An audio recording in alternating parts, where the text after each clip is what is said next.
হরে কৃষ্ণ। স্বাগত বন্ধুরা নতুন আরেকটা ভিডিওতে। তো বন্ধুরা, আজকের ভিডিওটা খুব হেল্পফুল, খুব উপকারে লাগবে আপনাদের আশা করি। তো আপনারা অবশ্যই পুরো ভিডিওটা দেখবেন। তো বন্ধুরা, আপনারা কি কখনো কলমের মধ্যে বডি স্প্রে দিয়েছেন? না দিলে একবার দিয়ে দেখুন কি হয়। এখন থেকে শরীরে বডি স্প্রে না দিয়ে কলমের মধ্যে দিয়ে দেখুন। আমাদের ছোটো ছোটো ছেলেমেয়েরা যখন নার্সারি স্কুলে পড়াশোনা করে তখন কিন্তু তারা কাঠ পেন্সিল দিয়ে লেখালেখি করে।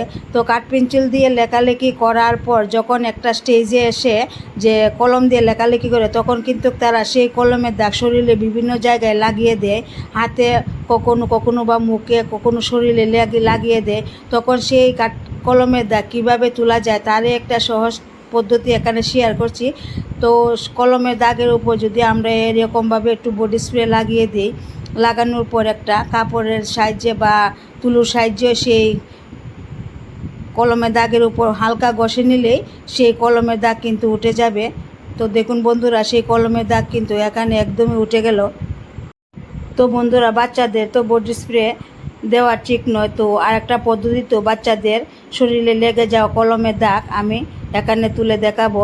তো এইভাবে কলমের দাগের উপরে যদি আমরা অল্প পরিমাণে ডেটল আবার এই কাপড়টার সাহায্যে এই কলমের দাগের উপর লাগিয়ে নিই, সেই দাগ কিন্তু খুব সহজভাবে উঠে যাবে। তো আমি কিন্তু সেই কলমের দাগ এই ডেটলের সাহায্যে খুব সহজভাবে তুলে নিচ্ছি। তো বন্ধুরা, দেখলেন তো কত সহজভাবে সেই কলমের দাগ কিন্তু উঠে গেল। তো বন্ধুরা, আপনারা অবশ্যই এই টিপসটা অ্যাপ্লাই করে দেখবেন, আর ভালো লাগলে অবশ্যই শেয়ার